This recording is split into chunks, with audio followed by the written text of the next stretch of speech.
আসসালামু আলাইকুম।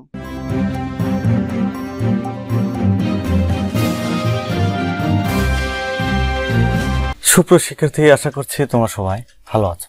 আজ আমি সপ্তম শ্রেণীর জীবন ও জীবিকা শিখন অভিজ্ঞতা 5 আমার জীবন আমার লক্ষ্য এই শিখন অভিজ্ঞতার 5 নম্বর পর্ব নিয়ে আলোচনা করব।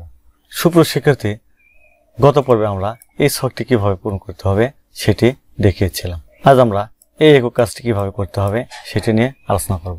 দেখো, তোমার এলাকা, পরিবারের বা গ্রামের যে কোনো একজনের কর্মে সফলতার কাহিনী শুনে নাও। প্রশ্ন করে জেনে নাও তার বিভিন্ন ধাপে পথ চলার গল্প।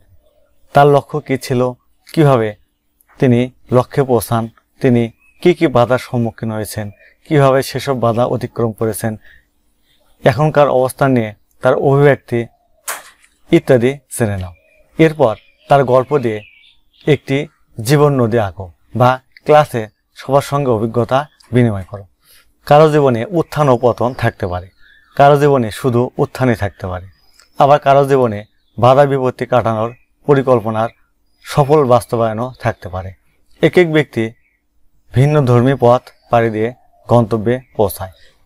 তোমরা যে যেমন গল্প শুনবে সেরকম একটি ফ্লোচার্ট বা গতিপথ এঁকে নাও। গতিপথের প্রতিটি ধাপে ছোট ছোট বর্ণনা থাকতে পারে। এই যে জীবন নদী, এটি তোমাদের পূরণ করতে হবে।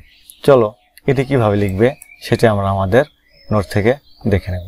তোমরা এখনও যারা সোহান অনলাইন স্কুল চ্যানেলটি সাবস্ক্রাইব করোনি তারা প্লিজ সাবস্ক্রাইব করবে, এবং যারা ফেসবুক পেজ থেকে ভিডিওটি দেখছো তারা ফেসবুক পেজটি ফলো করে দেবে এবং লাইক দিয়ে দিবে। তোমরা এইভাবে শুরু করতে পারো। শূন্য হাতে বেরিয়ে পড়া হযরত এখন কোটিপতি। শেরপুরের হযরত আলীর সফল হওয়ার জীবন নদীর গল্প। হযরত আলী বললেন 2021 সালের কথা। তাদের পরিবার খুব দরিদ্র, অভাবের সংসার, স্কুলে যাওয়া বন্ধ। তখন তিনি গ্রামের স্থানীয় কৃষকদের গম ক্ষেত পাহারা দিতেন, বিনিময়ে তারা দিতেন 2-1 বেলা খাবার। 2001 সালে তার এক মামার সাথে ঢাকায় আসেন। মামা তাকে একটি মুদি দোকানে কাজ নিয়ে দেন।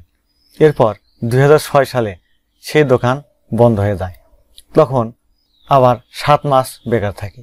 কি আর করা, রাস্তায় রাস্তায় ঘুরতাম। শুরু করি ফেরিওয়ালার কাজ, গলিতে গলিতে শাকসবজি ফলমূল বিক্রি করা। এরপর আবার গার্মেন্টসে কাজ করেছি, ভালো লাগে না। পরবর্তীতে এক আত্মীয় থেকে 20,000 টাকা ধার বা ঋণ নিয়ে ফলের পাইকারি ব্যবসা শুরু করি। এ থেকে কৃষি বাগানের ধারণা আসে মাথায়। এরপর মা বাবার দোয়া ফুড গার্ডেন নামে একটি ফলের বাগান দাঁড় করায়। বর্তমানে হযরত আলী একজন সফল উদ্যোক্তা। তার রয়েছে প্রায় 800 বিঘা জমির উপর মিশ্র খামার।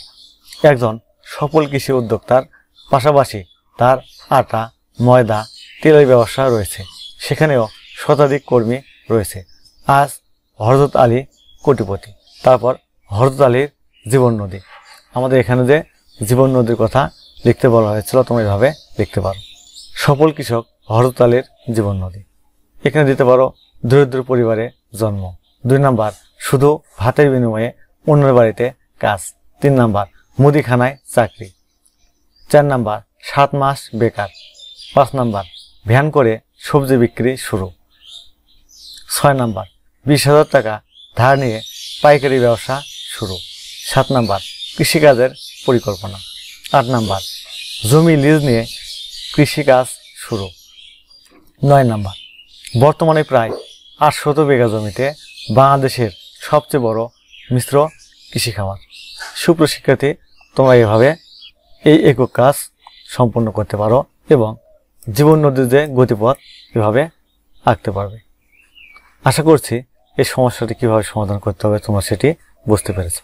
সুপ্রিয় শিক্ষার্থী, তোমরা এখনও যারা আমার চ্যানেলটি সাবস্ক্রাইব করোনি তারা প্লিজ সাবস্ক্রাইব করে নেবে এবং ভিডিওতে লাইক দিয়ে দেবে। আজ তাহলে এখানেই শেষ করছি। আল্লাহ হাফেজ।